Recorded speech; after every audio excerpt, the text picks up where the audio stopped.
Почитувани гледачи, добро вечер. Ова е новата ординација. Повторно сме во поликлиника Филип II, но вечерашен мој гостин е доктор Петра Георгиев, интернист, и вечерва со него зборуваме за тема која што по меѓународот е позната како градна болка, а тие дефинираат како ангина пекторис. Докторе, добро вечер и добре дојде во новата ординација. Кажете ми, што е она која што ни сигнализира на телото дека станува збор за ангина пекторис? Градната болка е една од најчестите причини за посета на лекар на пациентите. Меѓутоа, пред да навлеземе за причините на оваа состојба, најпрво да им објасниме на нашите гледачи дека градниот кош е составен од коски и мускули кои што формираат градна празнина во кои се сместени срцето и белите дробови. Појава на болка некаден во пределот на градниот кош укажува на некои нарушувања кај овие органи кои во одредени ситуации можат да бидат и животно загрозувачки. Најчеста причина за градна болка е нарушениот крвоснабдување на срцевиот мускул или уште познато кај народот како ангина пекторис. Ова е особено потенцирано кај пациентите кои што имаат повеќе ризик фактори за настанување на запушени крвни садови на срцето, а тоа се диабетичари, лица со нерегулиран крвен притисок, потоа лица со дислипидемија или нарушен липиден профил, намалена физичка активност, една поширока палета на симптоми кои што на диагнози кои што може да предизвикаат градна болка. Оваа болка типично се јавува во централниот дел на градите во вид на стегање, печење, се шири кон левото рамо и левата рака, а може да оди назад кон грбот и нагоре кон долната вилица и обично е проследено со замор. Во зависност од тоа колку е компрометиран крвотокот на коронарните крвни садови кои го хранат срцевиот мускул, пациентите ја чувствуваат оваа болка при мал или умерен напор. И најчесто е проследено, како што кажав, со замор. Секако тука треба да ја спомнам, комплетното запушување на коронарните крвни садови или уште познато кај народот како инфаркт на миокардот. Оваа болка која што се јавува во градите е силна разорувачка болка, како да се кине пациентите опишуваат како да им се кине месо од телото, пропоследено со препотување, со изразен замор, и тешко дишење. Оваа состојба е ургентна состојба и бара навремено детектирање, диагностицирање и соодветен третман, што значително би се намалил морталитетот кај овие пациенти. Исто така, постои една друга состојба кај срцето која што може да даде еден тип на градна болка која е нешто поблага или умерена и се јавува при промена на положбата на телото, а тоа е при воспаление на срцевата обвивка или перикардит, го викаме ние тоа. При оваа состојба се собира голема количина на течност меѓу срцевиот мускул и срцевата обвивка и пациентот чувствува нелагодност во градниот кош, проследена со особено изразено при промена на положбата на телото. Тоа е трите главни причини за болка во градниот кош предизвикани од страна на срцето. Меѓутоа, тука морам да спомнам за една исто така многу битна состојба, тоа е дисекантната аневризма. Што значи тоа? Тоа е расцепување на крвниот сад на аортата, на зидот на крвниот сад на аортата, а тоа е голем крвен сад кој што го носи крвта од срцето до сите органи и ткива во организмот. При ресекување на расцепување на зидот на крвниот сад, пациентот чувствува разорна болка во градниот кош, која се шири према назад кон грбот и е проследено исто така, може да биде проследено со препотување и изразен замор. Исто оваа состојба е животно загрозувачка кај пациентите, бара навремена диагноза за да биде соодветно и навремено третиран пациентот, со што би се зачувал и животот кај него. Трета состојба, која што ќе ја спомнам во овој момент и исто така многу битна и е животно загрозувачка кај пациентите, е белодробната тромбемболија. Оваа состојба вообичаено се јавува кај залежани пациенти после големи хируршки интервенции во градниот кош или во абдоменот, при имобилизации и скрашеници, луѓе кои што имаат воспалени крвни садови, венски крвни садови на долните екстремитети, обезни пациенти, значи лица од женски пол кои што примаат орална контрацептивна терапија се склони да направат белодробна тромбоемболија. Што се случува кај оваа состојба? Значи се откачува тромб од длабоките крвни садови на нозете и појпатува кон белите дробови, ги запушува крвните садови на белите дробови, со што се оневозможува нормален крвоток низ белодробното васкуларно колито, па пациентот чувствува силна градна болка, изразен замор, тешко дишење, препотување, забрзена срцева работа. Кога ќе се јават овие симптоми, пациентот веднаш мора да се јави на лекар и секој лекар треба веднаш да помисли на оваа состојба, бидејќи, како што кажав и пред малку, тоа е животно загазувачка состојба која што бара навремено диагностицирање и навремен третман, со што пациентите би биле, значи, навремено и адекватно третирани. Така, кои се најчестите причини за појавата на градната болка и кај кои пациенти најчесто се појавува? Да. Вообичаено, значи, нервните завршетоци во градната празнина ги има на зидот на крвниот сад. И затоа, кога ќе се расцепи зидот на крвниот сад, овие нервни завршетоци изразено се сензибилизираат и пациентот чувствува силно болка. Срцето, како мускулен орган, во него нема внатре нервни завршетоци. Болката што се јавува, значи, е од надворешната, значи, од срцевата обвивка и заради тоа пациентот чувствува болка во предел на градите и назад кон грбот. Меѓутоа, таа болка, ако е од срцева природа, вообичаено е придружена, значи, со замор и тешко дишење. И тогаш веќе ни сугерира дека се работи за ангина пекторис, позната помеѓу народот, и таа треба да се дополнително доевалуира. Што значи тоа? Во зависност од состојбата на пациентот, значи, треба да се направи еден обичен електрокардиограм кој што ќе ни објасни за потеклото на оваа градна болка. Доколку електрокардиограмот е уреден, тогаш одиме, значи, кон следна диагностичка процедура, тоа е ехокардиографијата, значи, која што рутински ја работиме во нашите амбуланти, и тука веќе може да ни укаже оваа диагностичка процедура за дали има некакво нарушување на срцевите комори и на срцевиот мускул, па и на срцевата обвивка, се разбира.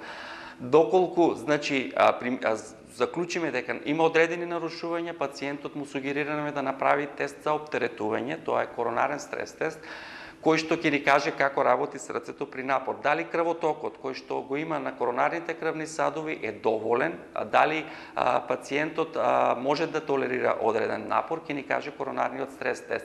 Тука веќе гледаме одредени пореметувања кај електрокардиограмот и пациентите, ако веќе се детектира нарушено крвоснабдување на срцевиот мускул, ги праќаме на коронарографија. Тоа е веќе позната процедура кај народот како бушење. Значи, што значи тоа? Се оди со жица до зидот на до коронарните крвни садови, се пушта контраст и се гледа дали и до кој степен е нарушен крвотокот на коронарните крвни садови. Така, што е со оние пациенти кои што не секогаш сигналите кои што не ги испраќа телото треба да значи дека станува збор за ангина пекторис? Можеме ли да правиме разлика во симптоматологијата дека станува збор за ангина пекторис или пак можеби за некаков друг проблем кој што не го испраќа телото? Апсолутно така е. Значи, постојат, тоа запоравив и пред малку да го напоменам, и други состојби кои предизвикуваат градна болка. Тоа се проблеми со вратна кичма, значи некој тежок психички стрес може да проектира некаква градна болка и нелагодност во градниот кош, проблеми со желудникот, знаат честопати пациентите да кажат ме пече позади градната коска, особено после земање на храна, така да постои една широка палета на различни заболувања кои што можат да проектираат градна болка.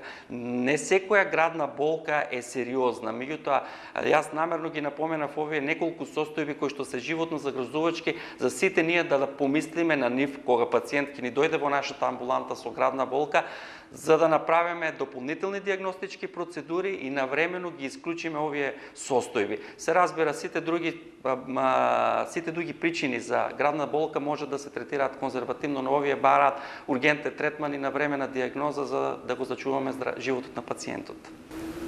Претпоставувам дека по она објаснување на симптомите кои што ги дефинираат пациентите, полесно доаѓате и до дијагноза, исклучувајќи ги сите други дијагностички методи кои што ги користите за утврдување и поставување на секако на состојбата или болест. Точно, значи начинот како што пациентот ќе ни ја презентира градната болка веќе ни сугерира од каде таа може да потекнува, се разбира. Значи, доколку, како што кажав, пациентот чувствува замор, е диабетичар, има хипертензија, нарушен липиден статус, голема е веројатноста дека градната болка е врзана за срцето и нарушениот крвоснабдување на срцевиот мускул. Меѓутоа, доколку болката е врзана, значи, со промена на положбата на телото, значи, при земање на длабок воздух, тогаш веќе станува збор за некоја коскено-мускулна болка која потекнува од вратната кичма или од мускулите од градниот кош. Се разбира, таа диференцијација мора да се направи од страна на лекар. И затоа апелот би бил до сите пациенти, значи, кога ќе почувствуваат градна болка, да се јават веднаш на своите матични лекари или да консултираат кардиолозите и интернистите, да се направат сите дијагностички процедури, кои што ги напоменав предмалку, со што би се исклучиле овие животно загозувачки состојби, навремено ќе се постави соодветната дијагноза и ќе се даде адекватна терапија, со што пациентот би се чувствувал подобро. Така, некои ја дефинираат како состојба, некои како болести. Може ли ова состојба или заболување да ни донесе компликации, односно последици? Доколку навремено не се открие, навремено не се посети лекар, секако и се занемарат сите оние симптоми кои што укажуваат на ангина пекторис. Видете вака, значи, доколку не се детектира навреме коронарната инсуфициенција или нарушениот проток на крв во коронарните крвни садови, ризикот за инфаркт е огромен.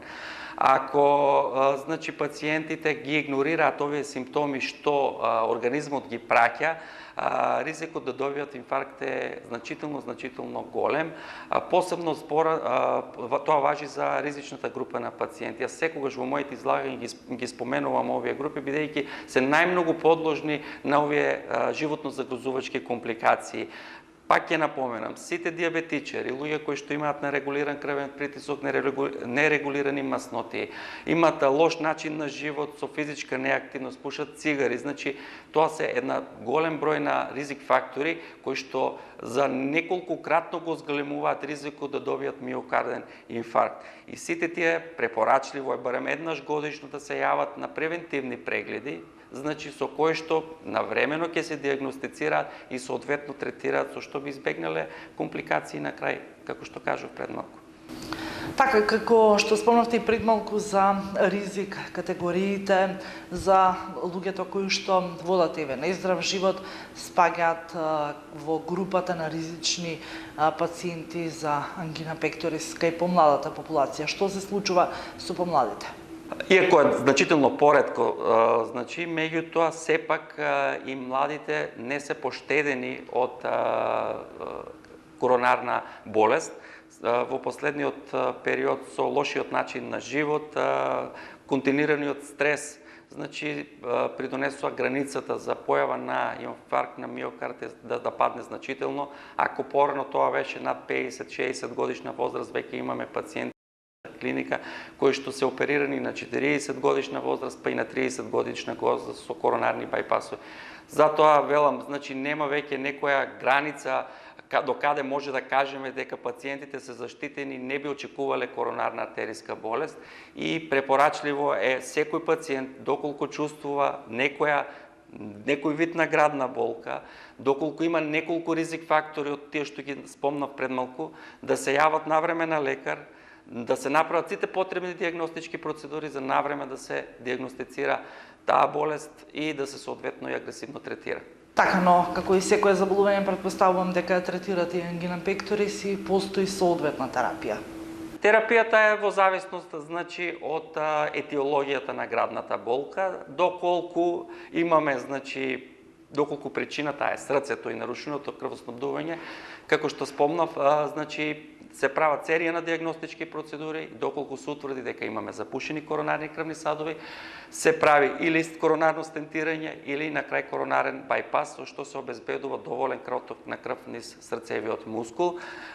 Доколку значи имаме сомнение за белодробна тромбоемболија, пациентот задолжително му се прави снимање компјутерско на белите дробови, ние ја викаме компјутерска ангиографија, каде што ќе се детектираат евентуално присутните тромби, се веднаш се хоспитализира тој пациент и се агресивно третира, бидејќи смртноста е значително голема и покрај хоспитализацијата.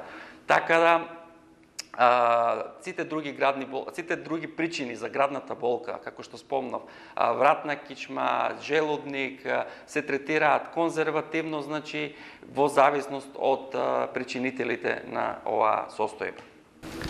Докторе, и на самиот крај, какви се прогнозите, без разлика кај која возрастна популација на пациенти станува збор за ангина пекторис и што е она кое што вие го апелирате до граѓаните, односно до пациентите, да се придержуваат кон правилен начин на живот и она кое што значи безбедно за нивното здравје? Значи, прогнозата за овие три состојби, што ги кажав предходно, е изразено лоша ако не се детектира на време. Значи, инфарктот на миокард, белодробната тромбоемболија и дисекантната аневризма имаат многу висока смртност, која се движи до 70 до 80%. И доколку, кажав, не се детектира на време, пациентот за жал завршува летално.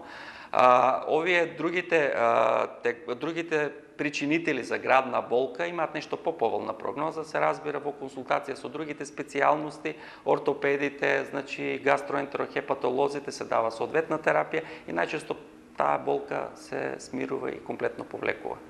Мојот апел, пак ќе кажам на крај, значи до сите пациенти е секој што чувствува одреден тип на градна болка, без разлика на возраста, да се консултира со своите матични лекари, да ќе консултираат интернистите и кардиолозите, значи да се направат сите потребни диагностички процедури со што би исклучиле некое сериозно заболување и би се дала соодветна терапија за пациентите да бидат навремено заштитени. Докторе, ви благодарам што и вечер во одвоивте време и бевте со ТВ ординација. Благодарам и на вас. А вам, почитувани гледачи, ви благодарам што и вечерва бевте со ТВ ординација, ги слушнавте препораките, но и сите оние совети кои што доктор Петар Ѓорѓиев ги укажа кога станува збор за ангина пекторис. Ви благодарам уште еднаш и се гледаме наредната ТВ ординација.